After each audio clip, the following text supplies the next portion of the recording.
Dawn broke over forward operating base Redstone with a copper light that only desert mornings could produce. Dr. Sarah Chun stood in the aid station conducting her morning inventory, her hands moving through the medical supplies with the precision of someone who had cataloged equipment under far worse conditions. Bandages, tourniquets, morphine auto-injectors, surgical kits, everything in its place, everything accounted for. She paused at her medical bag, fingers brushing against something tucked in the interior pocket. A photograph, edges worn soft from years of handling.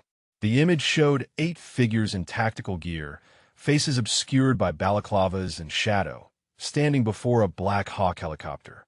She was the smallest figure in the frame, barely visible between 2 massive operators. That felt like another lifetime, another person entirely. Footsteps echoed on the plywood flooring outside. Chun slid the photograph deeper into the bag and zipped it closed in one fluid motion, turning toward the supply shelf as the door banged open. Sergeant First Class Derek Holloway filled the doorway with the particular authority of a man who had never been questioned in his professional life. His jaw was set, his shoulders squared, and his eyes carried the dismissive assessment he reserved for anyone he deemed beneath his station. 2 soldiers lingered behind him in the morning light, Corporal Diaz and Private Okonkwo, their expressions carefully neutral. "Doc," Holloway announced, "we need those ammunition crates moved to the northern perimeter." His tone made it clear this was not a request. Command wants them repositioned before 0900. Shin glanced at the clock. It was 0547. She had patients scheduled for sick call at 0700. "The crates weigh 60 pounds each," Holloway added with something approaching a smile. "I figured since medics do not do real work anyway, you would have plenty of energy." Diaz shifted his weight uncomfortably. Okonkwo studied the ground. She nodded once. "I will have them moved within the hour." She walked past Holloway toward the supply yard where the ammunition crates waited in neat rows. Each one bore the weight he had described, 60 pounds of brass and steel that would challenge most soldiers to carry any distance. Chun lifted the first crate and settled it against her hip with an ease that should have raised questions. It did not. Holloway had already decided what she was capable of, and evidence to the contrary simply did not register. Now let me ask you something before we continue. Where are you watching this from right now? And I am curious. Have you ever been in a situation where someone dismissed you before they knew what you could actually do? Someone who looked right past you because they had already made up their mind about who you were? Drop your answer in the comments, because this story is about exactly that, and I think you might relate to what happens next. Chun carried the first crate across the compound toward the northern perimeter, her boots finding solid ground on the uneven terrain. Behind her, she could hear Holloway holding court with his soldiers. "You see that," he said, his voice carrying in the morning air. "That is what medics are good for, carrying things and putting on bandages. The military gives them officer ranks as participation trophies." Diaz laughed, though the sound was hollow. Okonkwo said nothing. Chun passed within earshot, her expression unchanged. Her eyes, however, performed a sweep of the northern tree line that had nothing to do with medical training. She noted the sight lines, the dead ground where an approaching force could find cover, the distance to the perimeter wire. Old habits, the kind that never fully disappeared no matter how many years passed or how many times she told herself that chapter was closed. Holloway watched her go, satisfied with his display of dominance. He did not notice the way she had lifted the crate.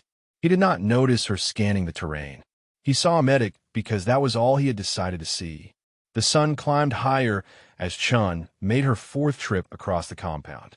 Sweat darkened her uniform between her shoulder blades, though her breathing remained even. She was settling the final crate into position when quick footsteps approached from behind. "Dr. Chun," a young voice called out. Chun turned to find Specialist Elena Rivera jogging toward her, the 22-year-old medic trainee who had been assigned to shadow her for the past month. Rivera was earnest in a way that reminded Chun of herself at that age, before Damascus, before Kowalski, before everything changed. "Let me help you with those," Rivera said, reaching for a crate that Chun had already positioned. "They're done," Chun replied. "But thank you." Rivera nodded, falling in a step beside Chun as they walked back toward the aid station. Her eyes dropped to Chen's hands, lingering there for a moment too long. "Dr. Chun," Rivera began, then hesitated. "Yes, your hands. Rivera Yeshirvagli. The calluses. They're not where they should be. I mean," she corrected quickly, "they are not where mine are. From holding instruments, doing procedures. Yours are different." Chen glanced down at her own palms.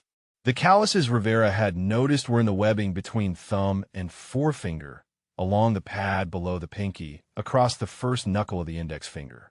They were the calluses of someone who had spent years with a rifle grip pressed against their hands. Not surgical instruments, not medical equipment. She closed her fingers. "Everyone develops them differently," Chun said evenly. "It depends on your grip." Rivera accepted this explanation, though something in her expression suggested she was filing the observation away for later consideration. They walked the rest of the way in comfortable silence, the morning already growing warm around them. In the aid station, Chun began preparing for sick call. Behind her, through the window, she could see Holloway leading his soldiers toward the motor pool, his posture radiating the confidence of a man who had put an inferior in her place. He had no idea. None of them did. And Sarah Chun intended to keep it that way. 2 days passed with the grinding routine that defined life at Forward Operating Base Redstone. Patrols went out. Patrols came back. The sun punished anyone foolish enough to stand in it for too long. Private First Class Donovan learned that lesson the hard way. Chun worked over him in the aid station, her movements efficient as she administered fluids through an 4-line. Donovan had collapsed during a perimeter check, his core temperature dangerously elevated, his skin flushed and dry. Classic heat exhaustion threatening to tip in a heat stroke. She had already packed ice around his neck and groin, was monitoring his vitals with the calm focus of someone who had treated far worse in far more hostile conditions. The door opened and Lieutenant Marcus Webb entered, his young face tight with concern. At 29, Webb carried the burden of command with visible effort, always seeming to second-guess himself even when his instincts were sound. "How is he?" Webb asked, moving to stand beside the treatment table. Chun adjusted the foredrip. "Stable. Another hour of fluids and cooling, and he should be ready for light duty tomorrow. Full recovery within 48 hours. Webb exhaled with relief. "Good. That is good." He watched Chun work for a moment, and something like appreciation flickered across his features. "You handled this quickly." Before Chun could respond, a shadow filled the doorway. Holloway surveyed the scene with the expression of a man observing something beneath his interest. He leaned against the door frame, arms crossed, watching Chun hang a second bag of saline. "Anyone can stick in 4, Holloway announced to no one in particular. "They teach that in basic first aid courses." He shook his head slowly. "We're treating this like brain surgery when it is really just glorified babysitting." Webb's jaw tightened. He glanced at Holloway, then back at Chun, then at the floor. The silence stretched for 3 heartbeats. 4. Webb said nothing. Chin's fingers paused on the 4-line for just a fraction of a second, the only sign that she had heard. Then she continued her work as if Holloway had not spoken at all. Holloway pushed off from the doorframe. "Let me know when Sleeping Beauty wakes up," he said to Webb, ignoring Chin entirely. "We need him back on the roster." He left without waiting for a response. Webb stood in the uncomfortable aftermath, his hands opening and closing at his sides. He waited until Holloway's footsteps faded before speaking. "Dr. Chun," he began, his voice carrying the weight of something he could not quite articulate. "I apologize for that. Sergeant Holloway can be direct." Chun checked Donovan's pulse. "The patient will be fine, Lieutenant." It was not what Webb had been apologizing for, and they both knew it. He lingered for another moment, caught between the impulse to say more and the awareness that he had already failed to say what mattered. Then he nodded once and followed Holloway out. Chun stood alone with her unconscious patient, the hum of the portable air conditioning unit filling the silence. The evening formation assembled at 1830 hours, 15 soldiers standing in loose ranks as the day's final announcements were delivered. Chen took her position at the back, her uniform still bearing the salt stains of the afternoon's work. Holloway strode before the assembled troops with a clipboard in his hand. "Duty roster updates," he announced. "Latrine sanitation for the next week." He made a show of consulting his clipboard, though the smirk pulling at his mouth suggested he had already memorized this particular assignment. "Dr. Chun." Murmurs rippled through the formation.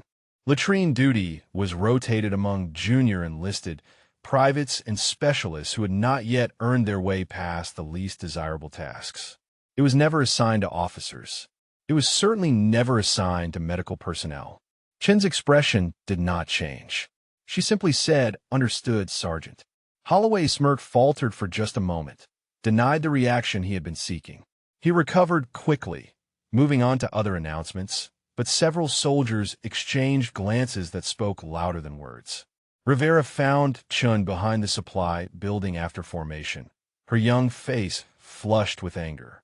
"That was wrong," Rivera said, her voice trembling with the effort of keeping it controlled. "You are an officer. You are a doctor.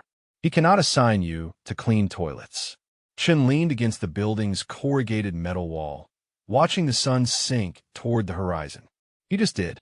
But it is not right." Rivera paced in tight circles. "You should report him. Go to Colonel Hayes. File a formal complaint." "And then what?" Chen asked quietly. Rivera stopped pacing. "And then he gets in trouble. He learns he cannot treat people like this." Chen considered this for a moment. "When you react to someone like Holloway," she said, "you give them exactly what they want. Your anger becomes their power." She pushed off from the wall. "Some battles are worth fighting. Some are not. The skill is knowing which is which." "How do you know?" Rivera demanded. "How do you know which this is?" Chen's gaze drifted to the distant perimeter, where the last light of day painted the wire in shades of gold. "I will know when it matters," she said. And then she walked toward the latrines to begin her assigned duty. The base settled into nighttime quiet by 2300 hours. Generators hummed. Perimeter guards changed shifts. Most soldiers found their racks and surrendered to exhausted sleep. Chun sat alone in the supply yard, a borrowed M4 carbine laid across her knees. She had signed it out from the armory under the pretense of cleaning for inventory, a task no one questioned and no one supervised. Now her hands moved over the weapon with a fluency that spoke of 10,000 repetitions. Muscle memory so deeply ingrained it required no conscious thought. The magazine released with a click.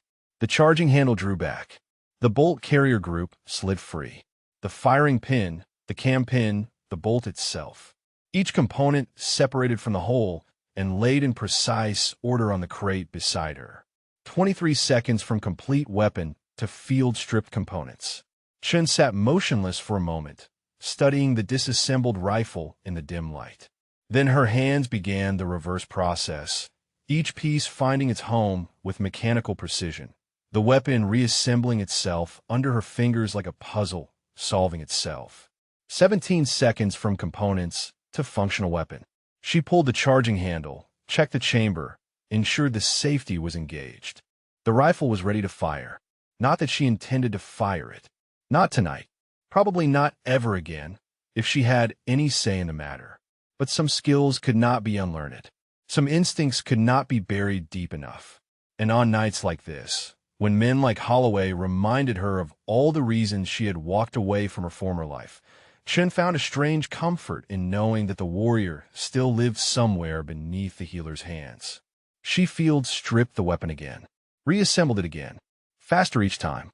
The moon rose over forward operating base Redstone, and Sarah Chun sat alone with her secrets, preparing for a fight she hoped would never come. Colonel Patricia Hayes had commanded forward operating base Redstone for 11 months, long enough to recognize trouble in its earliest forms. The intelligence report glowing on her screen represented exactly that kind of trouble. She scrolled through the satellite imagery and signal intercepts, her weathered face illuminated by the monitor's pale light. Enemy movement had increased significantly within a 15-kilometer radius over the past 72 hours. Small groups converging from multiple directions. Communications chatter spiking in patterns that suggested coordination. The analysts at Regional Command had flagged it as concerning but not critical. Hayes trusted analysts. She also trusted her instincts. And her instincts said this was more than routine activity. She typed a command that elevated Redstone to heightened alert status, then turned to her aide, Captain Morrison, who waited near the door. "What else requires my attention today?" Hayes asked. Morrison consulted his tablet. Standard personnel metteurs, colonel. Supply requisition approvals, leave requests, and there's a note about some friction in Lieutenant Webb's platoon. Hayes's fingers paused over a keyboard. Friction involving whom? Morrison scrolled through the report. Sergeant First Class Holloway and one of the medical officers. Dr. Chun. Apparently, there have been some issues with duty assignments and professional conduct. Describe these issues. Morrison shifted his weight. The report mentions that Dr. Chun was assigned to latrine sanitation duty at the last formation. Several soldiers noted it was unusual for an officer and medical professional. Hayes absorbed this information without visible reaction. "Thank you, Captain. That will be all." Morrison departed, and Hayes sat alone in the command center's fluorescent hum. She rose from her desk and moved to the secure filing cabinet in the corner, entering her command code on the electronic lock. The drawer slid open to reveal personnel files arranged in alphabetical order. She pulled Chen's file. The surface documentation told a straightforward story. Medical degree from Johns Hopkins. Residency in emergency medicine. Military service beginning 8 years ago. Competent evaluations, professional conduct, nothing remarkable in either direction. Hayes flipped past the standard paperwork to the sealed addendum at the back. The folder bore the insignia of Joint Special Operations Command and a classification level that most officers at Redstone would never encounter. She broke the seal and began to read. The file documented 11 years of service that did not officially exist. Delta IV selection at age 24, one of only 3 women to complete the program in its history. 47 confirmed kills across operations in Iraq, Afghanistan, Syria, and locations that remained redacted even at her clearance level. 3 Bronze Stars, 1 Silver Star, a Distinguished Service Cross for an operation in Mosul that had eliminated a high-value target responsible for 17 American deaths. Hayes turned to the final pages. The Damascus incident was heavily redacted, but the broad strokes emerged through the black bars. A mission compromised. A team member killed. Master Sergeant Sarah Chun requesting immediate transfer to non-combat duties. Psychological evaluation recommending approval. Reassignment to the Medical Corps granted. Hayes closed the file and returned it to the cabinet. She had known about Chen's background when she accepted the transfer. JSOC Command had asked her to provide a quiet posting for one of their best operators, someone who needed distance from the life but could not be allowed to disappear entirely. Hayes had agreed as a favor to colleagues she respected. She had not anticipated that someone like Holloway would make Chen's transition more difficult than it needed to be. The morning briefing convened at 0800 hours in the plywood structure that served as Redstone's Tactical Operations Center. Lieutenant Webb stood before the assembled platoon, a map projected on the screen behind him. "Patrol schedules for the next 72 hours, Webb announced. "First Squad takes the northern sector starting tomorrow at 0600. Second Squad rotates to the eastern perimeter." Chen sat in the back row beside Rivera, her notebook open, her pen moving in small notations that no one bothered to observe. Holloway raised his hand without waiting to be acknowledged. "Lieutenant," he said, his voice carrying the tone of someone offering helpful advice. "Regarding Dr. Chen's assignment to the patrol roster." He paused for effect. "I would recommend she remain on base for medical station coverage. We will be moving fast out there, and we cannot afford to slow down protecting someone who is not trained for combat operations." The room went quiet. Several soldiers glanced toward Chun, who sat motionless. Webb hesitated. His eyes moved from Holloway to Chun to the map behind him. The silence stretched. "That is a reasonable suggestion," Webb finally said. "Dr. Chun, You will maintain station coverage during the patrol rotation. Chen nodded once. Understood, Lieutenant. Rivera's hands clenched in her lap. Beside her, she noticed Chen's fingers curl slightly against the notebook, the only sign of any reaction at all. Then the fingers relaxed, and Chen resumed her notes as if nothing had happened. The briefing concluded 10 minutes later, soldiers filing out toward their various duties. Chen remained seated, her attention fixed on the situation map that dominated the front wall. She waited until the room emptied, then approached the map alone. Her eyes traced the terrain features, the elevation contours, the marked patrol routes. 3 minutes of study revealed what the tactical officers had missed. The eastern approach offered dead ground within 400 meters of the perimeter wire, invisible from the guard towers. The northern sector had a drainage culvert that could shelter a squad-sized element. The western ridge provided overwatch positions that were not covered by any patrol route. The motor pool created a blind spot in the southern field of fire. For vulnerabilities, 4 ways an attacking force could breach Redstone's defenses. Chen committed them to memory. She did not report them. Reporting would raise questions she had no intention of answering. That night, she sat on her bunk with a worn journal open across her knees. The pages held years of entries in her small, precise handwriting.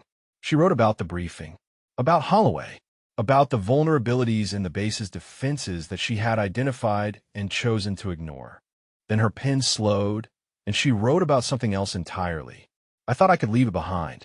The training, the instincts, the way my mind automatically calculates fields of fire and approach vectors. 3 years since Damascus, and I still see every room as a potential ambush site. I still count exits. I still wake at sounds that others sleep through. Kowalski would laugh at me. He always said the skills do not leave, they just wait. He was right about most things. He was wrong about that alley in Damascus, but he was right about this. I swore I would never fire another shot. I meant it when I said it. I still mean it now. But some promises are easier to make than to keep.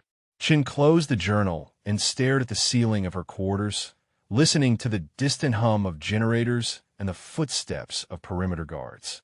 Somewhere beyond the wire, enemy forces were gathering. Somewhere inside the wire, a sergeant continued to underestimate her. She did not know which threat would prove more significant. She suspected she would find out soon. Morning physical training began at 0530, the desert air still cool enough to make exertion tolerable. The obstacle course stretched across the northern training ground, a brutal sequence of walls, ropes, trenches, and cargo nets that separated soldiers who trained from soldiers who merely exercised. Rivera stood near the timing station, watching the morning's participants attack the course in pairs. She had already completed her run, posting a respectable time that placed her in the middle of the pack. Now she waited for her mentor, curious to see how a medical officer would perform on equipment designed to break infantry soldiers. Chen approached the starting line in her physical training uniform, her expression carrying the same unreadable calm she brought to everything. Holloway stood nearby with his arms crossed, having positioned himself specifically to witness what he clearly expected to be an embarrassing performance. Go, the timekeeper called. Chen moved. Rivera's breath caught in her throat. She had seen soldiers run this course for months. She had never seen anyone move like this. Chen flowed over the first wall like water, finding its path downhill, her body already rotating toward the rope climb before her feet touched ground. The rope disappeared beneath her hands in seconds. The cargo net became a blur of efficient motion. The trenches, the hurdles, the final sprint. Chen crossed the finish line, and the timekeeper announced the result. For minutes, 18 seconds. Silence fell over the training ground. That time would qualify for special operations selection. That time would place in the top percentile of any combat unit in the military.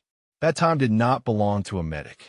Holloway's face cycled through confusion, denial, and finally settled on suspicion.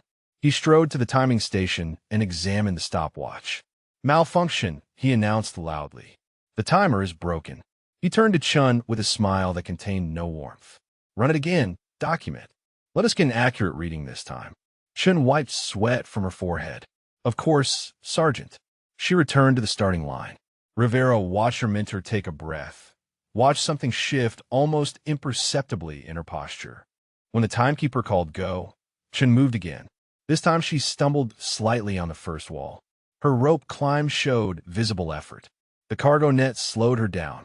She crossed the finish line, breathing hard. Her time announced as 6 minutes, 42 seconds. Average. Unremarkable. Exactly what a medical officer should produce. Holloway's smirk returned. That is more like it, he said, and walked away satisfied. Rivera stood frozen at the timing station. She had seen both runs. She knew what she had witnessed. The first time had been real. The second time had been a performance. The question was why Dr. Chun felt the need to hide what she could do. Captain David Torres arrived at Forward Operating Base Redstone shortly before noon, his helicopter touching down in a cloud of dust that coated everything within 50 meters. At 36, Torres had spent a decade conducting after-action reviews for operations across 3 continents. His eye for detail had become legendary among the units he assessed. He was here for routine purposes, a scheduled review of a patrol engagement from the previous month. Nothing suggested this visit would be memorable. The dining facility was half full when Torres entered for lunch. Soldiers clustered at tables in the informal hierarchy that governed military meals. He collected his tray and scanned for an empty seat, his gaze passing over faces without particular interest. Then he noticed the woman sitting alone near the emergency exit. She was a medical officer based on her insignia, eating with the efficient motions of someone who treated meals as fuel rather than pleasure. But Torres found himself watching the way her eyes moved. Every 30 seconds, her gaze swept the room's exits. She counted personnel entering and leaving. Her seat position gave her a clear line to the door with her back protected by the wall. Torres had spent years working alongside Special Operations Forces. He recognized the behavior pattern immediately. He collected his utensils and approached her table. "Mind if I sit?" he asked. The woman looked up, assessed him in a single glance, and nodded. "Help yourself, Captain." Torres sat across from her and extended his hand. "David Torres, here for the after-action review on last month's patrol contact." "Sarah Chun," she replied, shaking his hand. "Medical officer." They ate in comfortable silence for several minutes. Torres noticed that Chun's situational awareness never dropped, even as she appeared focused on her meal. Whoever she was, wherever she had come from, the habits of a combat operator did not simply disappear because someone put on a different uniform. The afternoon brought clouds that threatened rain without delivering it. Chun crossed the supply yard with her medical bag over one shoulder, heading toward the aid station to restock after a morning of sick call appointments. She did not see Holloway until he was already beside her. His shoulder caught her medical bag with enough force to knock it from her grip. The bag hit the muddy ground and burst open, scattering supplies across the dirt. Bandages rolled through puddles. Instrument cases cracked against rocks. A metal object bounced twice and landed face down in the mud. Chun dropped to her knees immediately, gathering equipment with quick hands. Holloway stood over her, his expression painted with false concern. "Clumsy," he observed. "You should watch where you are walking, document." He walked away laughing. His soldiers Diaz and Okonkwo followed, though neither joined in the laughter. Chun continued collecting her supplies, her movements betraying no anger. Her fingers found the metal object in the mud and closed around it before anyone could see. A challenge coin, its face bearing the insignia of Joint Special Operations Command. She palmed it smoothly and slipped it into her pocket. Across the yard, Torres lowered the clipboard he had been pretending to study. He had witnessed the end of the encounter from 50 meters away. Now he approached, his expression neutral. "Dr. Chun," he said, "can I help you clean those?" Chun stood, mud staining her uniform. "No thank you, Captain. Everything is accounted for." Torres noted her breathing, slow and controlled. He noted the deliberate way she relaxed her shoulders, a technique taught in stress inoculation courses for high-risk operators. He noted the complete absence of visible anger at what had clearly been intentional harassment. "That was quite a fall," he said carefully. "Where did you train, if you do not mind my asking?" She met his eyes. "Fort Sam Houston," she said. "The Army Medical Department Center." It was the correct answer. It was also incomplete in ways that Torres could not quite articulate. Her eyes told him she knew he was probing. They also told him she had no intention of revealing anything more. The evening intelligence briefing brought news that transformed the base's atmosphere. Enemy forces confirmed massing within assault range. Estimated strength between 60 and 80 fighters. Probable attack window within 72 hours. Colonel Hayes ordered increased perimeter patrols and weapons readiness checks. The announcement sent soldiers scrambling toward the armory, toward defensive positions, toward the grim preparations that preceded expected combat. Holloway stood at the center of the activity, directing his squad with loud authority. When medics should stay in the aid station where they belong during any fighting, he announced to anyone within earshot, "We do not need medical personnel getting in the way of actual soldiers." Chen happened to be passing within range of his voice.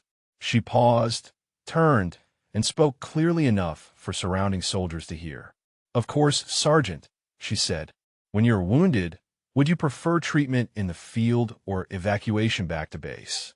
I want to ensure I am out of your way while you bleed." Laughter rippled through the gathered soldiers before they could suppress it. Holloway's face flushed red, his mouth opening and closing without producing words. Chen walked on without waiting for a response.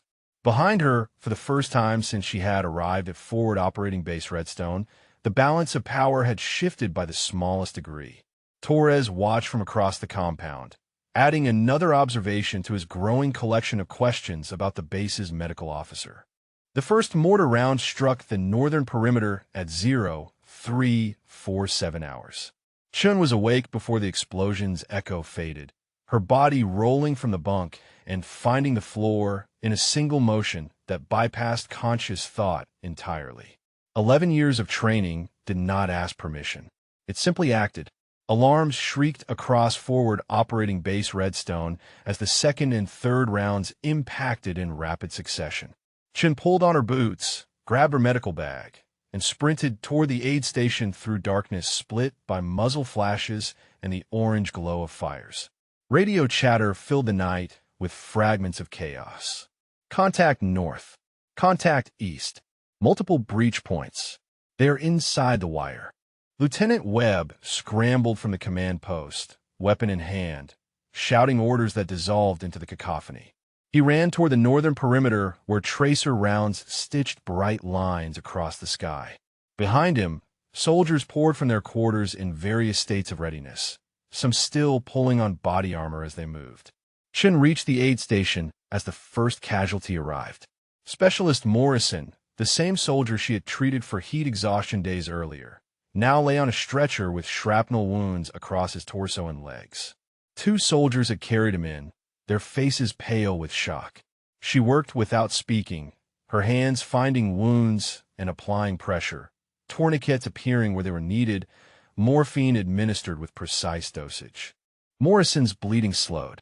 His vitals stabilized. Chin moved him to the recovery area and turned to face the door, knowing more would come. They did. Rivera burst through the entrance, her uniform dark with someone else's blood. "Dr. Chun," she gasped, "they're inside the perimeter. Eastern sector. They killed the guards at checkpoint 4. Chun processed this information in the span of a heartbeat. The eastern sector. The approach she had identified days ago. The dead ground that offered cover to within 400 meters of the wire. Someone had known exactly where to strike. Through the aid station window, she could see muzzle flashes moving closer. Not the disciplined fire of American soldiers defending their positions. The scattered, aggressive fire of attackers advancing through a breach. "How many?" Chin asked. Rivera shook her head. "I do not know. A lot. Sergeant Holloway took his squad to reinforce, but the radio says they are pinned down."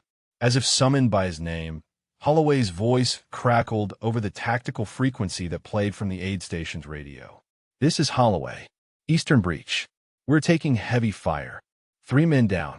Request immediate reinforcement. His voice cracked with something that might have been fear. We are being overrun. Chun looked at Rivera. Stay with the patients. What are you going to do? Rivera asked. Chun did not answer. She moved to the window and assessed the tactical situation with eyes that had done this calculation hundreds of times before. 15 hostiles visible, moving in fire teams toward the aid station. 2 military police officers had taken cover behind sandbags near the entrance, returning fire with their sidearms. As Chun watched, both MPs fell within seconds of each other. Professional shots. Center mass. The attackers knew what they were doing. The path to the aid station lay open. Chun looked at her medical bag. She looked at the wounded soldiers behind her. She looked at Rivera, young and terrified and counting on her. She thought of Kowalski. She thought of Damascus. She thought of the promise she had made to herself 3 years ago, kneeling in blood and sand, swearing she would never take another life. Some promises were easier to make than to keep. Chun walked to the fallen MP nearest the door. She knelt beside him, checked for a pulse she knew she would not find, and lifted his M4 carbine from the ground. The weapon settled into her hands like a missing part of her body returning home. She chambered around and stepped outside. The first hostile was 40 meters away, advancing toward the aid station with his weapon raised.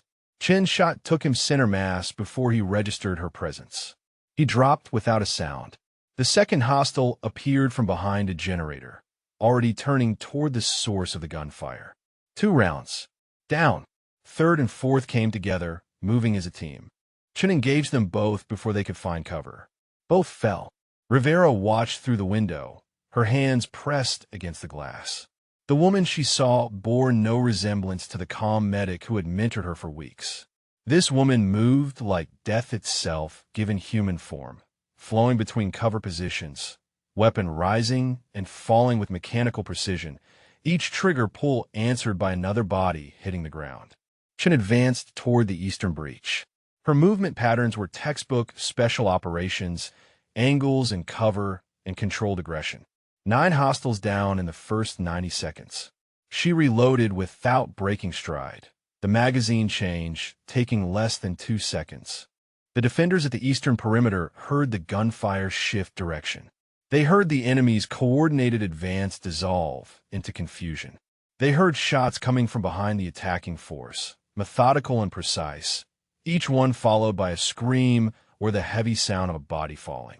Holloway pressed himself against a concrete barrier, his weapon empty, 2 of his soldiers bleeding beside him. The hostiles who had pinned his squad were no longer focused on his position. They were turning, trying to identify the new threat, dying before they could find it. Through the smoke and darkness, Holloway saw a figure emerge. Small, deliberate, moving with a fluid grace that belonged on no battlefield he had ever seen. The figure raised a rifle and eliminated the hostile who had been about to flank Holloway's position. Then another, then a third. Holloway's mind refused to process what his eyes were reporting. The figure advanced until it stood over him, weapons still raised, scanning for additional threats. "Sergeant," Chun said, her voice carrying no emotion at all, "get your wounded to the aid station. I will handle this." She moved past him before he could respond, disappearing into the chaos of the eastern sector, hunting the remaining attackers with the patience of someone who had done this more times than she cared to remember. Holloway stared after her, his mouth open, his understanding of reality fundamentally altered. The medic he had mocked and belittled and assigned to clean toilets. She had just saved his life without breaking stride. Chun moved through the eastern sector with the cold efficiency of a scalpel cutting away infection. The chaos of battle simplified itself in her mind to a series of geometry problems. Angles, distances, threat vectors, solutions. For hostiles had established flanking positions behind a row of supply containers, pouring fire into the remnants of Holloway's pinned squad. Chun approached from their blind side, using the smoke and confusion as concealment. The first 2 never saw her. The third turned at the sound of his companions falling and caught a round before his weapon could rise. The fourth tried to run. He made it 6 steps. Chun cleared the area and moved to the next threat concentration. Her rifle was an extension of her body, rising and falling with each engagement, the trigger pull as natural as breathing. Somewhere beneath the cold focus of combat, a part of her registered what she was doing. 17 years of distance from her first confirmed kill, and the mechanics had not changed at all. Neither had the cost. But that accounting would come later. Lieutenant Webb led his reinforcement element into the eastern sector at 0408 hours, expecting to find a desperate firefight. Instead, he found silence broken only by distant gunfire from the northern perimeter. Bodies lay scattered across the ground in a pattern that told its own story. They formed a trail leading from the aid station toward the breach point, each one dropped with surgical precision. Webb followed the trail with growing disbelief, counting as he moved. He found Chun behind a disabled transport vehicle, engaging 3 hostiles who had taken cover in a drainage ditch. Her movements were textbook, the kind of room-clearing technique that took years to master.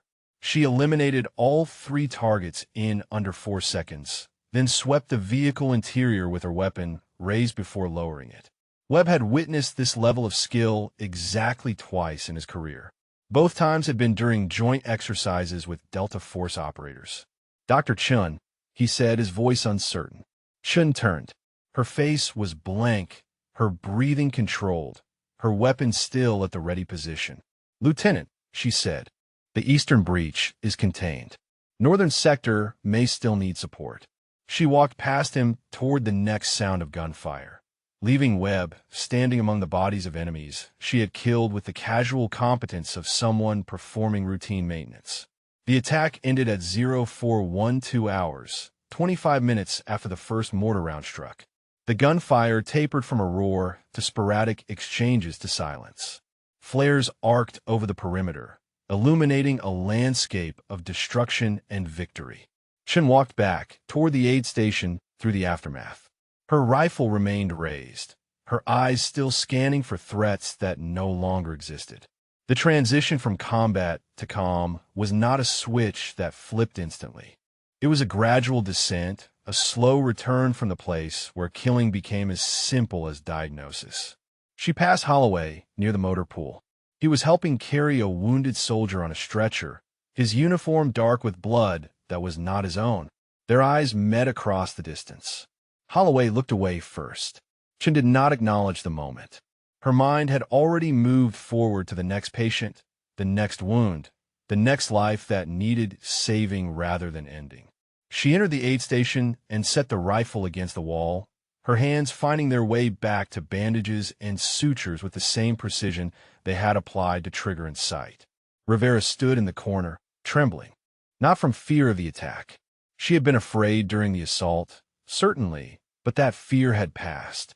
What remained was something different, something closer to awe. "Dr. Chun," she said, her voice barely above a whisper. Chun was already working on a soldier with a chest wound, her bloody hands moving with steady purpose. "Yes, specialist. Who are you?" "Really?" Chun did not look up. "I am a medic." Rivera stepped closer. "Medics do not shoot like that. Medics do not move like that. I watched you kill more enemies in 4 minutes than the rest of the base combined." Chun's hands paused on the wound. For a moment, the aid station existed in perfect silence. "I was not always a medic," Chun said quietly. She resumed her work without further explanation, and Rivera understood that she had just heard as much truth as she would ever receive. Dawn broke over forward operating base Redstone with the same copper light that had greeted the day before, though everything beneath that light had changed.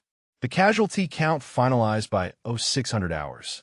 3 American soldiers killed in action. 14 wounded, none critically. The names of the dead would be sent home to families who would never fully understand the circumstances of their loss. The enemy had fared worse. 42 fighters killed across the base, their assault broken against defenses that should have been overwhelmed. The intelligence estimates had predicted 60 to 80 attackers. The survivors had fled into the desert before sunrise, leaving their dead behind. Captain Torres walked the eastern sector as the sun climbed higher, documenting the aftermath for his review. He counted bodies. He noted positions. He traced the path of engagement from the aid station to the breach point and back. 17 bodies lay along that path. 17 enemies killed by a single shooter who had emerged from the medical station and systematically eliminated every threat between herself and Holloway's pin squad. The groupings on the bodies were tight. Center mass. Professional. Torres had seen enough special operations engagements to recognize the signature.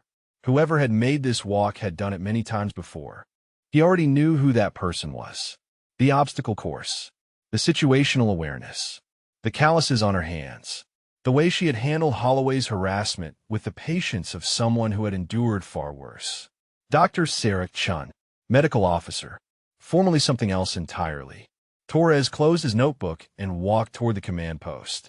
Colonel Hayes would want a full briefing, and he suspected she would have answers to questions he had not yet thought to ask. Behind him, the morning work crews began collecting the enemy dead. 17 bodies from the Eastern Path. 17 confirmations of what Dr. Chun had done. No one spoke about it openly. Everyone knew. Captain Torres began his after-action review at 0800 hours, setting up in a small office adjacent to the command post. Standard procedure following any significant engagement. Document the timeline. Record individual accounts. Identify lessons learned. Recommend improvements. He had conducted dozens of these reviews across his career. None had produced interview notes like these. Private Okonkwo sat across from him, still wearing the hollow expression of a soldier processing his first real combat. Torres guided him through the standard questions. Timeline of initial contact. Position during the engagement. Actions taken. Observations of enemy and friendly forces. Okonkwo answered each question methodically until Torres asked about the eastern sector. The medic, Okonkwo said, his voice dropping. Dr. Chun.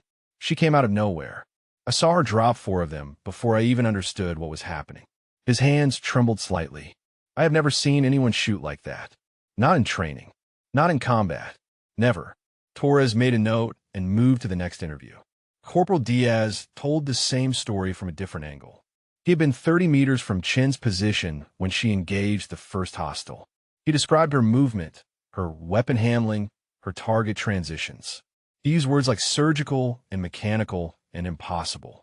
Private First Class Morrison, still recovering from his shrapnel wounds, spoke from his bed in the aid station. He had watched through the window as Chun transformed from the doctor, treating his injuries into something else entirely. She saved my life twice that night, Morrison said, once with bandages, once with bullets. Torres filled page after page with testimony that pointed to the same conclusion. The Eastern Sector defense had hinged on a single individual, a medical officer who fought like a special operations veteran because Torres increasingly suspected she was one. The security office contained recording equipment that monitored key positions across the base. Torres requested access to footage from the Eastern Sector cameras, and the sergeant on duty provided it without question. He sat alone in the dim room, watching the screens cycle through different angles. The timestamp showed 0351 hours when Chun first appeared on camera, emerging from the aid station with a rifle that did not belong to her. Torres leaned forward. The footage quality was grainy, degraded by darkness and smoke, but clear enough to document what happened next. Chun moved across the compound in a combat glide that spoke of thousands of hours of training. She engaged targets with economy of motion that bordered on artistic. One shot, one kill, repeated 17 times in 3 minutes and 47 seconds. Torres paused the footage repeatedly, analyzing her technique. The way she used cover, the angles she chose, the speed of her target transitions. Everything matched the movement patterns taught at the most elite military training facilities in the world. He watched the footage 3 times. By the end, he had stopped taking notes. The evidence spoke for itself. This was not a medic who had gotten lucky. This was an operator who had chosen to become medic. Colonel Hayes looked up from her desk as Torres entered the command office. Her expression suggested she had been expecting this visit. Colonel, Torres began, I need to request Dr. Chen's complete personnel file for the after-action documentation. Her actions during the engagement were significant and require thorough recording. Hayes studied him for a long moment. Define significant, Captain. Torres chose his words carefully. She eliminated 17 enemy combatants in under 4 minutes. Her tactical proficiency exceeds anything I have observed outside of special operations units. The eastern sector would have been overrun without her intervention. Hayes leaned back in her chair. And you believe her standard personnel file will not adequately explain these observations? I believe there is more to Dr. Chun than her current assignment suggests, Colonel. Silence stretched between them. Hayes seemed to be weighing options, calculating outcomes. The complete file requires authorization from Joint Special Operations Command, she said finally. Submit your request through proper channels, and I will ensure it receives appropriate attention. Torres felt the confirmation beneath her careful phrasing. There's a JSOC file, he said. It was not quite a question. Hayes did not answer directly. Submit your request, Captain. You will receive whatever information is deemed necessary for your review. The secure communications room occupied a reinforced section of the command post, shielded from electronic surveillance and accessible only to senior officers. Hayes sat before the encrypted terminal, composing a message to contacts she had hoped would not need to hear from her. General Hawkins responded within minutes, his face appearing on the secure video link with the tired eyes of a man accustomed to calls at odd hours. Patricia, he said, I assume this concerns Master Sergeant Chun. Hayes nodded. Her cover is effectively compromised. The after-action review will document her actions in detail. Questions are already being asked. Hawkins absorbed this without visible reaction. How did she perform? 17 confirmed kills in under 4 minutes. Textbook special operations engagement. She saved the eastern sector single-handedly. A ghost of a smile crossed Hawkins's face. That sounds like Mad Dog. The nickname landed in the silence between them. Hayes had seen it in Chin's classified file, but had never heard it spoken aloud. What are our options? Hayes asked. Hawkins considered. We could offer to bring her back. Her skills clearly have not degraded. Delta would welcome her return. And if she declines, then we support whatever choice she makes. Hawkins leaned closer to the camera. Sarah Chun gave us 11 years and 47 confirmed kills. She earned the right to decide her own future. Ask her what she wants, Patricia. Whatever she answers, we will make it work. The connection ended, and Hayes sat alone with the weight of a conversation she had not yet had. Torres found Holloway in the motor pool, supervising repairs on a vehicle damaged during the attack. The sergeant's posture stiffened when he saw the captain approaching with his notebook. Sergeant Holloway, Torres said, I need to complete your interview regarding the Eastern Sector engagement. Holloway wiped grease from his hands. I already gave my statement.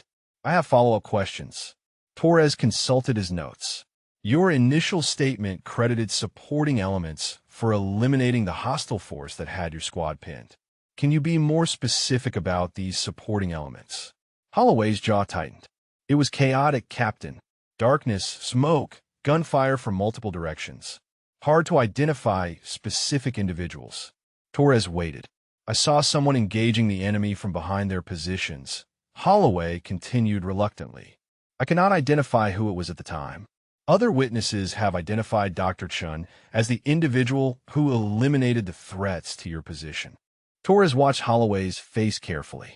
Do you dispute their accounts? Holloway stared at the damaged vehicle for a long moment.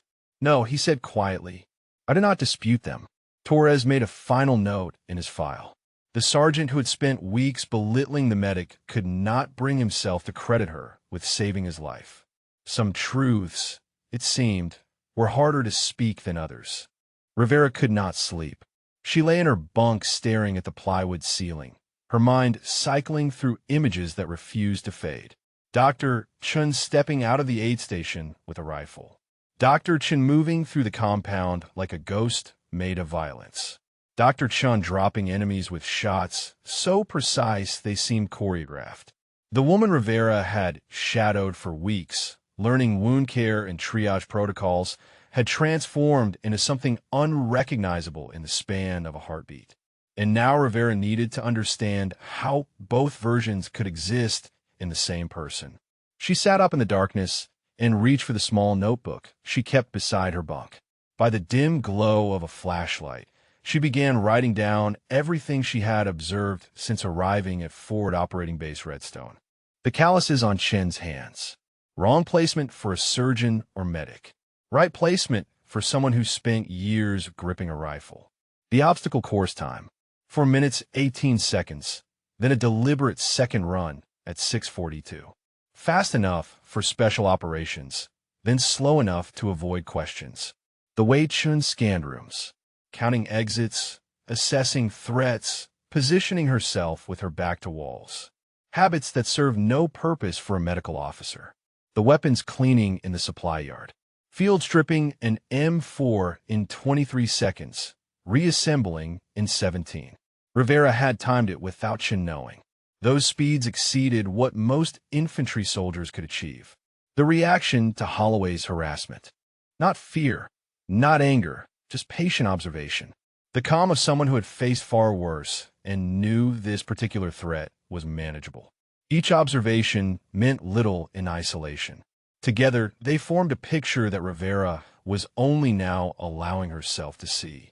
The communications tent offered limited internet access for personal use, bandwidth restricted and monitored but functional. Rivera sat at one of the terminals the following afternoon, typing search queries with fingers that trembled slightly. Special Operations Selection Criteria. Physical fitness standards for elite military units. Delta Force requirements. The results populated her screen with information that felt like puzzle pieces clicking into place. Psychological profiles emphasizing calm under pressure. Marksmanship standards requiring surgical precision at extended ranges. Selection rates below 5%. Operational histories that remained classified for decades. She found an article describing Delta Force operators as quiet professionals, individuals who avoided attention and blended into conventional units when necessary. The article mentioned that many operators eventually transitioned to support roles, their skills too valuable to lose entirely, but their tolerance for direct action depleted. Rivera read the description 3 times. It matched Dr. Chen perfectly. She closed the browser and walked toward the aid station, carrying questions she was not sure she had the right to ask. Chen stood at the supply cabinet when Rivera entered, organizing bandages with the same methodical precision she applied to everything. The afternoon light fell through the window at an angle that highlighted the lines around her eyes, the subtle evidence of years spent in conditions that age people faster than normal. "Dr. Chun," Rivera said, "can we talk?" Chen did not turn around. "Of course." Rivera closed the door behind her. The aid station felt smaller than usual, the air heavy with things unspoken. "I did some research," Rivera began. "After the attack, I looked up information about special operations units, selection criteria, physical standards, operational profiles." Chen's hands paused on a roll of gauze. She resumed, organizing without comment. "The descriptions match you exactly," Rivera continued. "The marksmanship, the movement patterns, the psychological profile, all of it." She took a breath. "You were Delta Force, were you not?" The silence stretched for 5 heartbeats. 10. Chen set down the gauze and turned to face her trainee. "What do you want, specialist?" The question carried no hostility, only tired resignation. Rivera recognized it as the voice of someone who had answered similar questions before and found the conversations exhausting. "I want to understand," Rivera said, "why someone with your abilities would choose to become a medic. Why you let Sergeant Holloway treat you the way he did when you could have shut him down in 100 different ways. Why you hid what you were." Chun leaned against the supply cabinet, her arms crossed loosely over her chest. "Have you ever taken a life, specialist?" Rivera shook her head. "No." Chun nodded slowly. "There's a cost. Every time. Some people describe it as a weight you carry, but that is not quite right. It is more like a debt. Each life you take adds to what you owe." She looked toward the window, her eyes finding something in the middle distance. "I spent 11 years accumulating that debt. 47 confirmed kills across 4 countries. And those are just the ones that made it into official reports. By the end, the balance sheet had become unsustainable. I could not sleep without seeing their faces. I could not function without medication. I was becoming someone I did not recognize. Her voice remained steady, clinical almost, as if she were describing a patient's symptoms rather than her own history. So I made a choice. I decided to spend whatever years I have left putting people back together instead of taking them apart. Medicine instead of marksmanship. Healing instead of killing. It does not erase the debt, but it changes the terms. Rivera absorbed this in silence. The explanation made sense in a way that felt incomplete. But the attack, she said finally. 17 more. Was that not adding to what you owe? Chen's hands found the bandage roll again, her fingers tracing its edges without purpose. Some debts are worth paying. She set the bandages aside and walked toward the door. Rivera understood that the conversation had reached its end. She had received more truth than Chen shared with most people, and pushing further would yield nothing but walls. Dr. Chen, Rivera said as her mentor reached the threshold. Chen paused without turning. Thank you for telling me, and for what you did during the attack. Chen stood motionless for a moment. Then she stepped outside into the afternoon sun, leaving Rivera alone with the weight of secrets that now belonged to both of them. Through the window, Rivera watched her mentor walk toward the perimeter where the fighting had been fiercest. Chen stopped at the spot where the trail of bodies had begun, her silhouette small against the vastness of the desert. She stood there for a long time, alone with whatever calculations were running through her mind. The debt she had accumulated, the debt she had paid, the balance that would never quite reach zero. Rivera turned away from the window and began organizing the supplies her mentor had left unfinished. Some questions had answers. Some answers only led to deeper questions. And some people carried weights that no amount of understanding could lift. The authorization arrived at 0900 hours, transmitted through encrypted channels that bore the digital signature of Joint Special Operations Command. Torres read the confirmation twice before walking to Colonel Hayes' office. She was waiting for him. Close the door, Captain, Hayes said. Torres complied and took the seat she indicated across from her desk. A folder lay between them, thicker than the standard personnel file he had reviewed days earlier. The JSOC insignia on its cover confirmed what he had suspected. Hayes slid the folder across the desk. This is what you requested. Read it here. It does not leave this room. Torres opened the file and began reading. The first pages documented a career that existed in shadows. Master Sergeant Sarah Chun, recruited to Delta Force at age 24 after completing selection with scores that placed her in the top 3% of all candidates. One of only 3 women in the unit's history to earn the distinction. He turned pages and found operational summaries spanning 11 years. Iraq, Afghanistan, Syria, locations that remained blacked out even at his clearance level. 47 confirmed kills, each one documented with clinical precision. Target identification, distance, conditions, outcome. The commendations followed. 3 bronze stars for valor under fire. 1 silver star for an extraction operation in Kandahar that saved 6 American lives. A distinguished service cross for Mosul, where Chun had eliminated a high-value target responsible for 17 American deaths, operating alone for 36 hours behind enemy lines. Torres reached the final section. Damascus. Most of the text was redacted, black bars covering details that remained classified beyond his access. But the broad narrative emerged through the gaps. A mission compromised by intelligence failure. A team ambushed in hostile territory. Sergeant First Class Michael Kowalski killed in action. Master Sergeant Chun requesting immediate transfer to non-combat assignment. Psychological evaluation recommending approval. Reassignment to Army Medical Corps granted. Torres closed the file. This explains everything, he said. Hayes shook her head slowly. It explains her skills, Captain. It does not explain the woman. Torres considered this distinction. The file documented what Chen could do. It said nothing about why she had chosen to stop doing it, or why she had endured Holloway's harassment without response when she possessed the capability to end it in countless ways. Why would someone with this background allow herself to be treated the way Holloway treated her? Torres asked. Hayes leaned back in her chair. That is the question worth asking. Perhaps some people are done fighting unnecessary battles.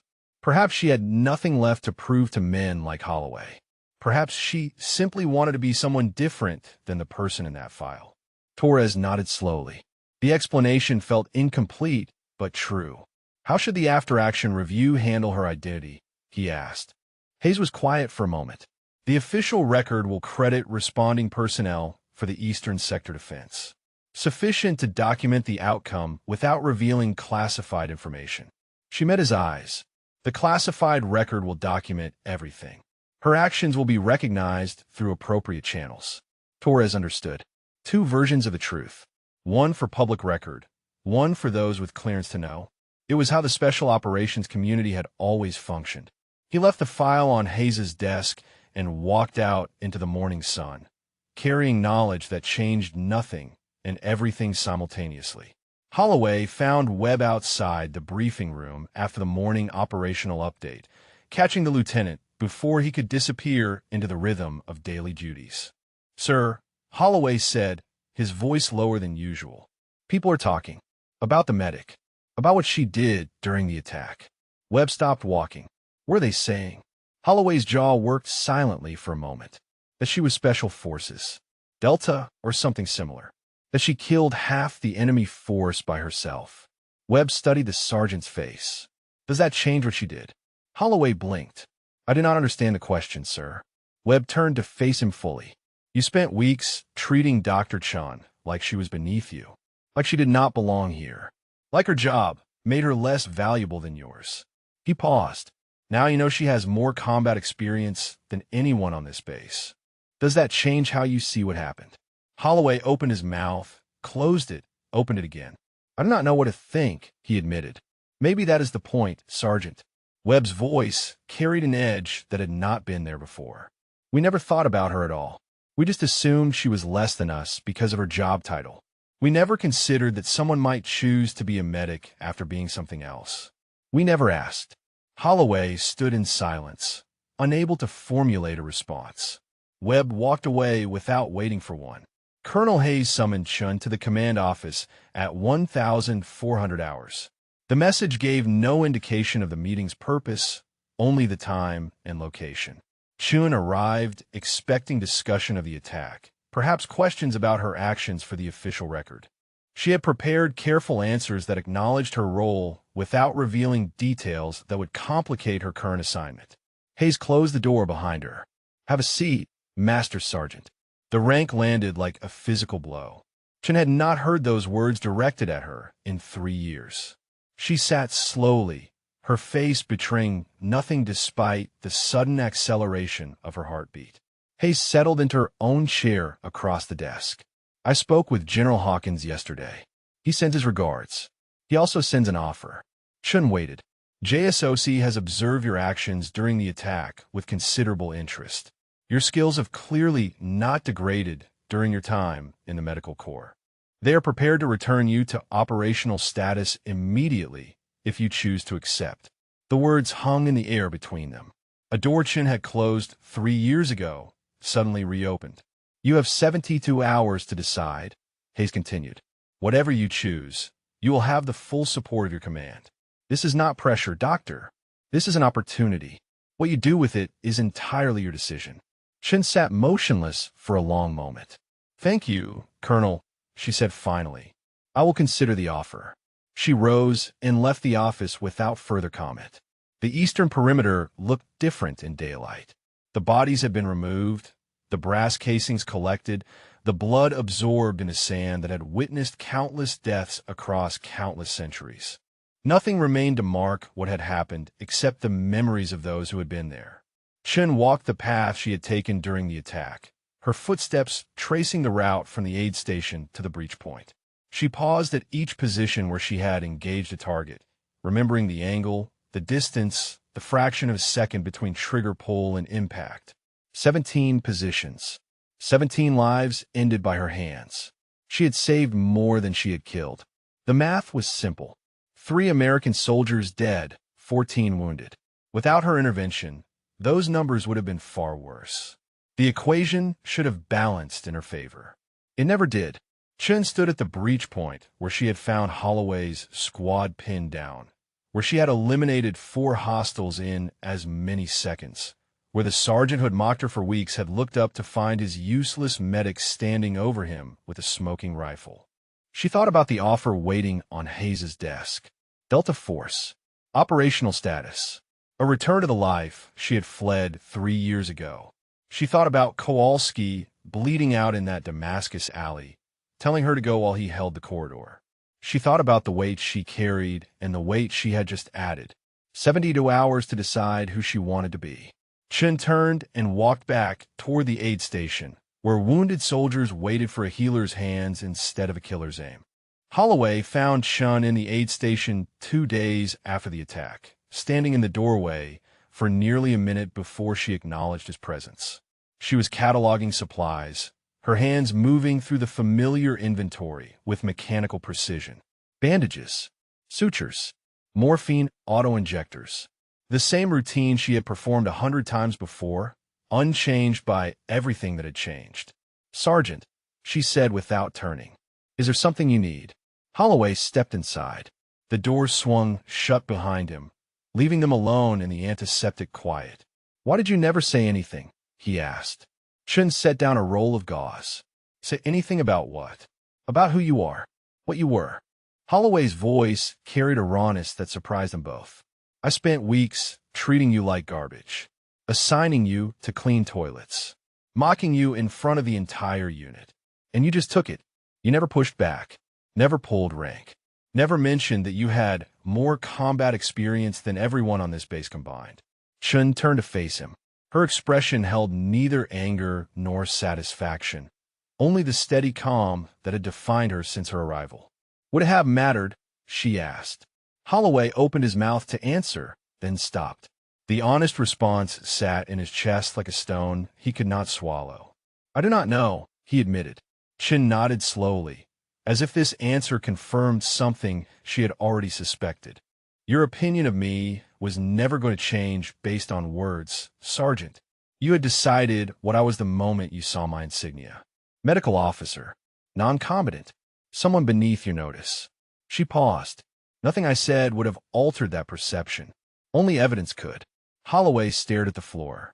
The evidence in question had been written in blood across the eastern perimeter. 17 bodies dropped by a woman he had dismissed as useless. "What am I supposed to do now?" he asked quietly. Chen returned to her inventory.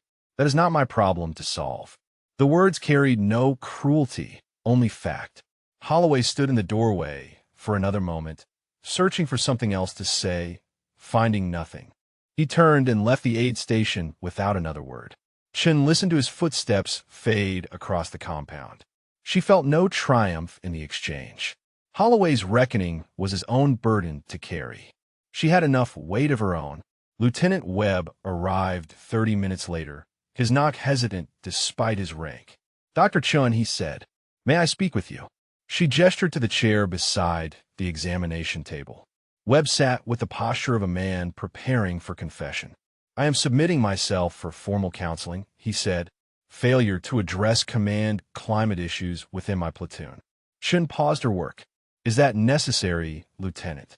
Webb's hands clasped and unclasped in his lap.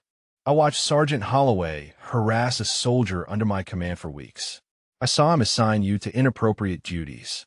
I heard him mock you in front of the entire unit. And I did nothing. You cannot have known my background," Chen said. "That is not the point." Webb leaned forward, his young face lined with conviction that had not been there before the attack. "I did nothing because I assumed you could handle it. Because medics are supposed to be resilient. Because I told myself it was just Holloway being Holloway and you were tough enough to manage." He shook his head. "I was wrong. Not about your capability. About my responsibility. An officer's job is to protect every soldier in his command, regardless of whether they seem to need protection. I failed that obligation." Chun studied him for a long moment. The lieutenant who had looked away while Holloway bullied her had transformed into someone willing to sacrifice his own record to acknowledge that failure. "I appreciate you telling me this," she said. Webb rose to leave, then paused at the door. "For what it's worth, Dr. Chun, I am glad you were here. All of us are." He departed before she could respond. Torres completed the after-action review that afternoon, two documents representing two versions of the same truth. The official record described coordinated base defense against a numerically superior enemy force. It credited responding personnel with eliminating threats to the eastern sector. It recommended commendations for several soldiers who had distinguished themselves during the engagement. It made no mention of individual kill counts or specific tactical actions. The classified record documented everything. Chen's movement from the aid station, her engagement sequence, her 17 confirmed kills, her tactical proficiency and operational decision-making.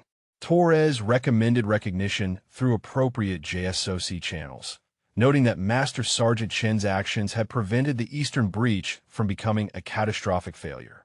Colonel Hayes reviewed both documents and approved them without modification. The truth would exist in two forms. One for history, one for those who needed to know. Evening formation assembled at 1800 hours.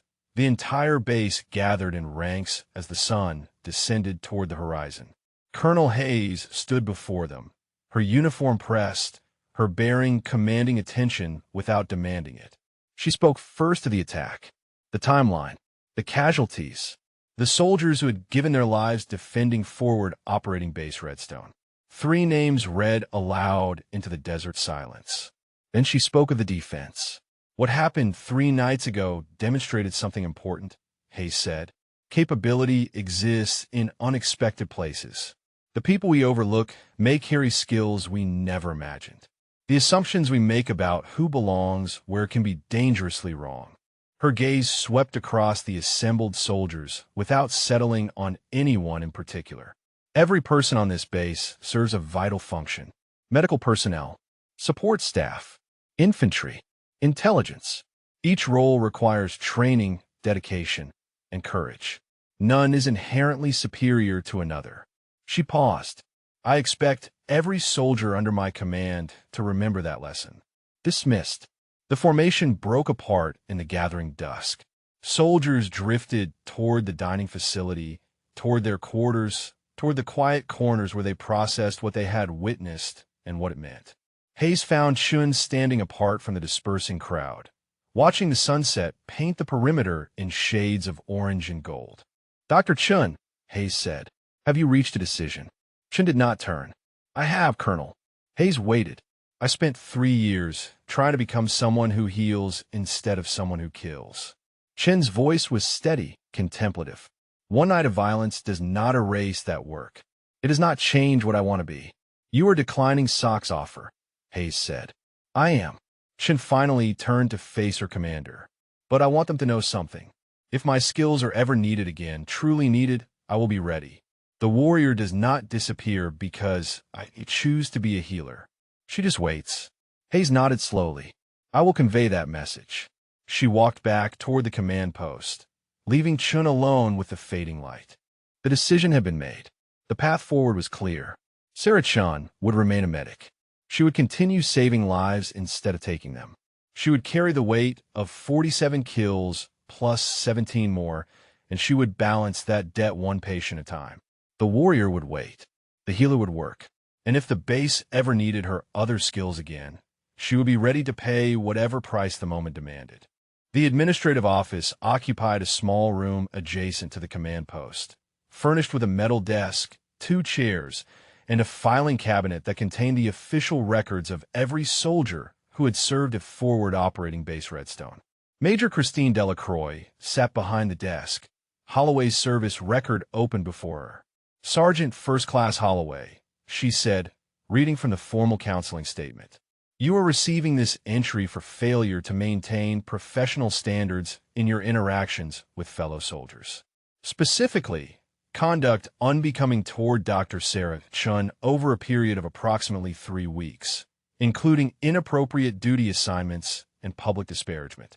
Holloway sat at attention, his eyes fixed on a point above Delacroix's head.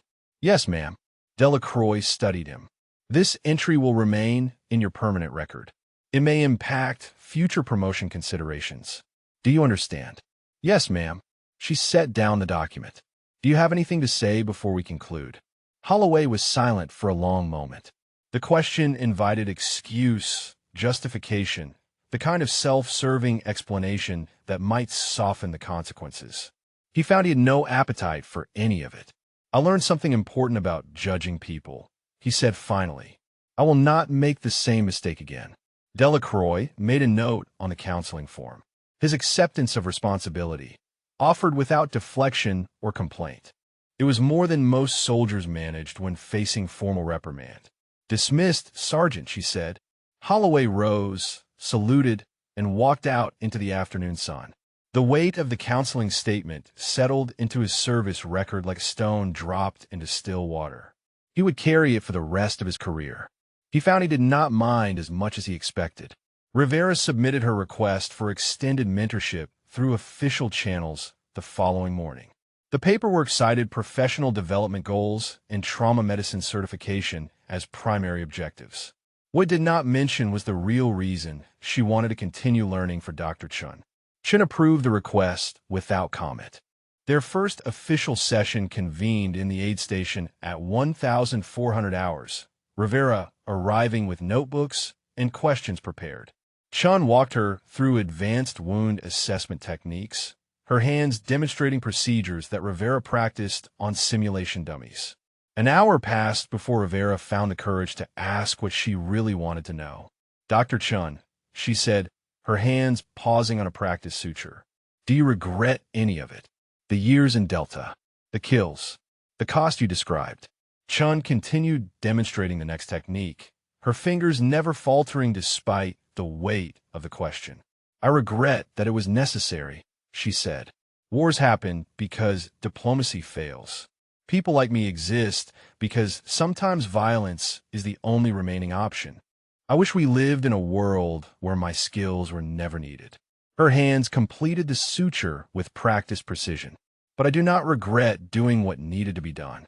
Every mission I completed, every target I eliminated, served a purpose larger than myself. I protected people who could not protect themselves. I removed threats that would have caused far greater harm if left unchecked. She met Rivera's eyes. The cost is real. I carry it every day. But carrying a burden is different from regretting the choice that created it. I made my choices with full awareness of what they would cost. I will make most of them again. Rivera absorbed this in silence. The distinction between regret and acceptance felt important in ways she could not quite articulate. She returned to her practice sutures, learning medicine from a woman who had spent a decade mastering death. Captain Torres packed his belongings the morning of his scheduled departure, his after-action review complete and filed through appropriate channels. The helicopter that would carry him to regional command was due in 2 hours. He found Chun near the base entrance, watching a supply convoy prepare for departure. Dr. Chun, he said, I wanted to speak with you before I left. She turned to face him, her expression carrying the same unreadable calm he had observed since his arrival. Your classified file will reflect your actions during the attack, Torres said. Full commendation for exceptional valor under fire. 17 confirmed kills in defense of friendly forces.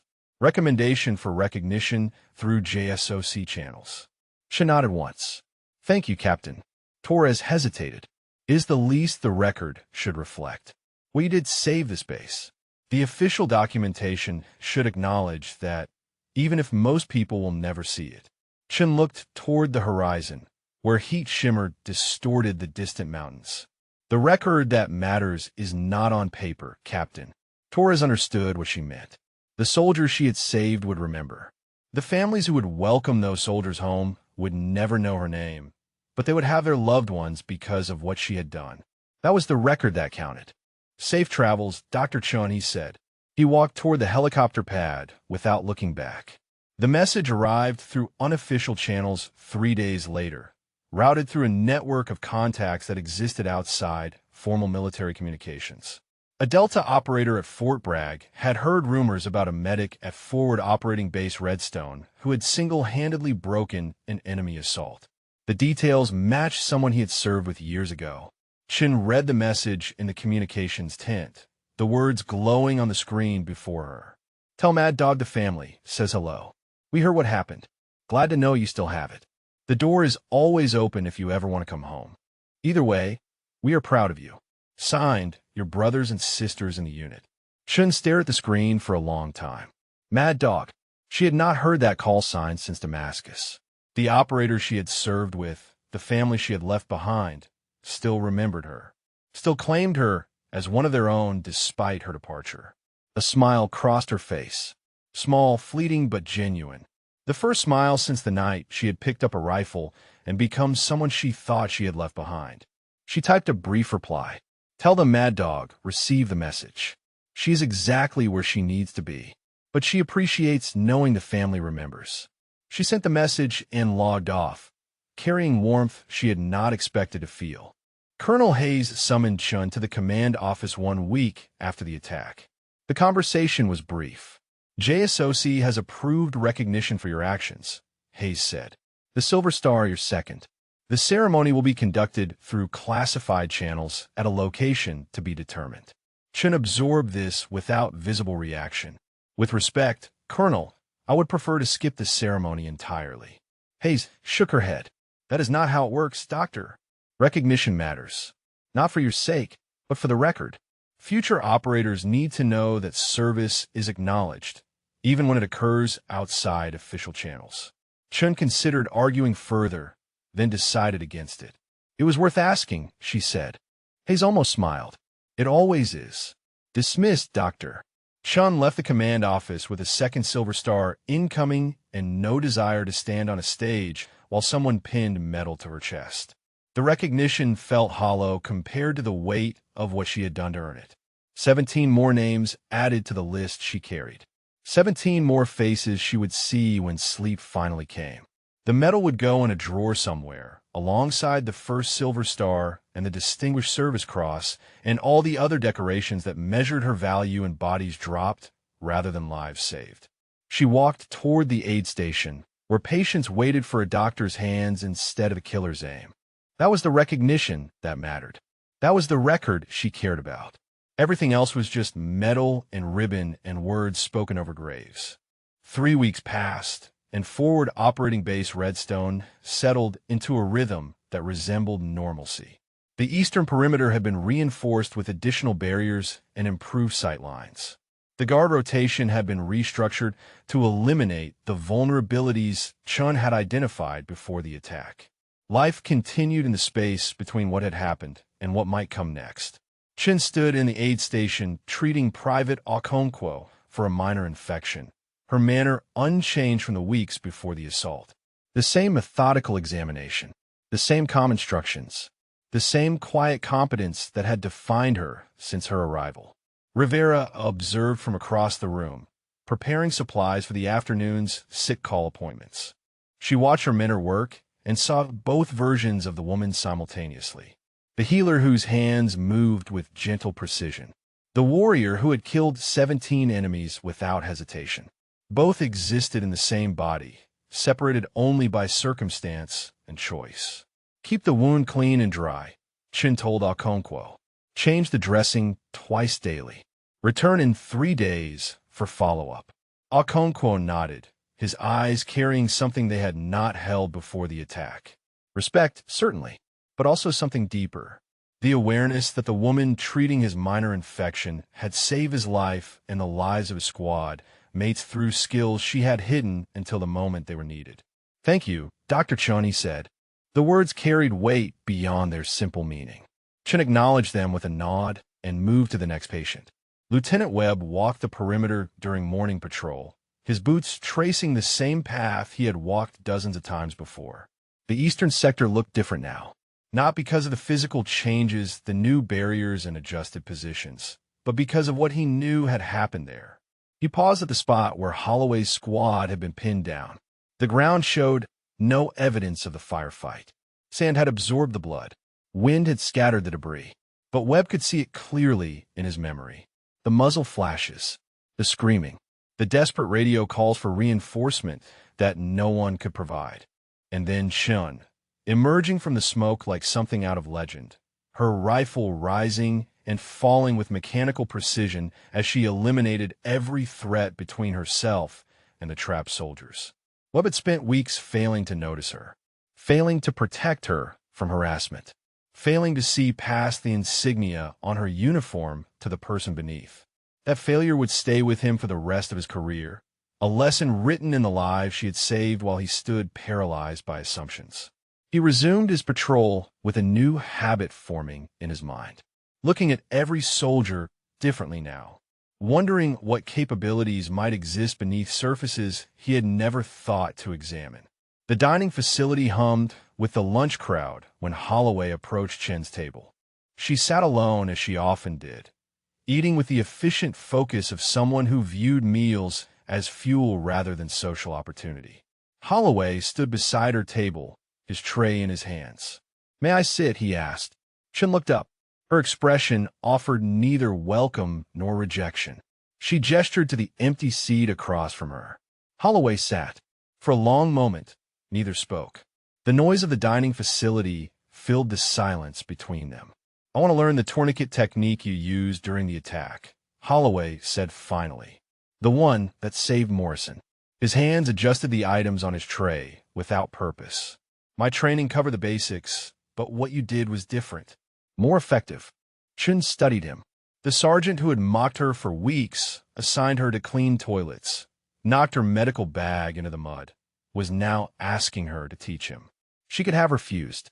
She could have reminded him of every insult, every humiliation, every moment he had used his authority to diminish her.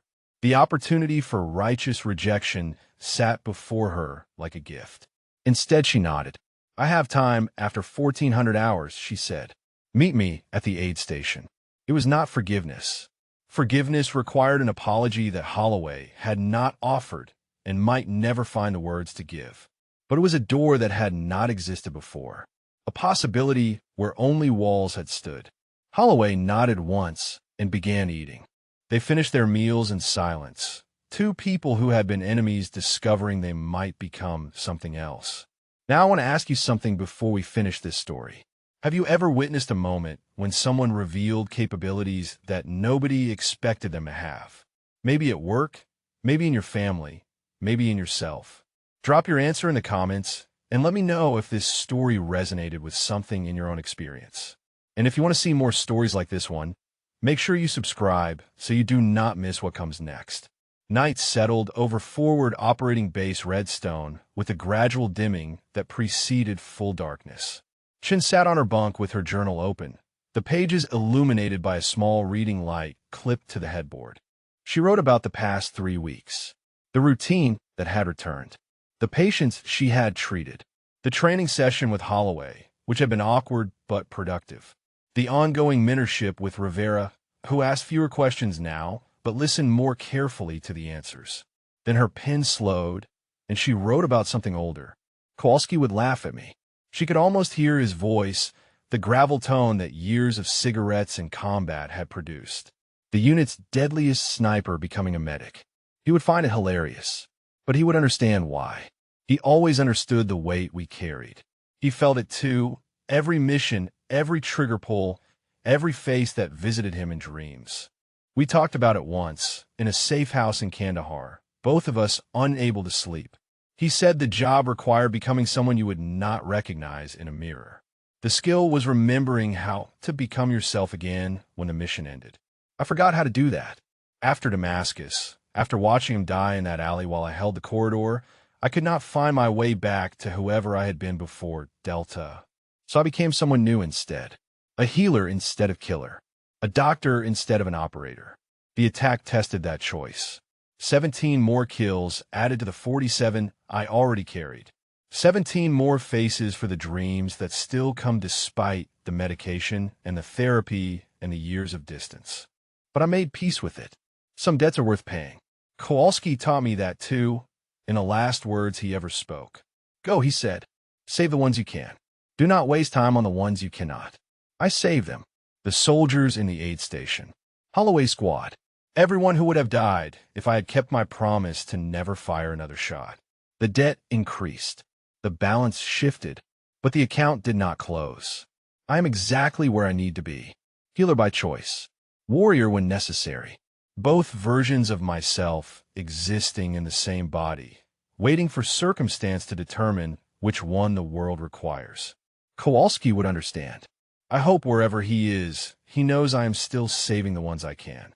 Chun closed the journal and extinguished the reading light. Outside her window, the perimeter guards changed shifts, their footsteps marking the rhythm of safety maintained through vigilance. She lay back on her bunk and stared at the ceiling. Feeling the weight, she carried Settle into its familiar position. 64 confirmed kills now. 64 faces. 64 debts that could never be fully repaid. But tomorrow she would wake and walk to the aid station.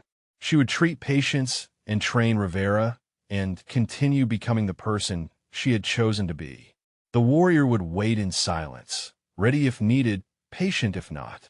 Sarah Chun closed her eyes. For the first time since the attack, sleep came without resistance. She dreamed of nothing at all.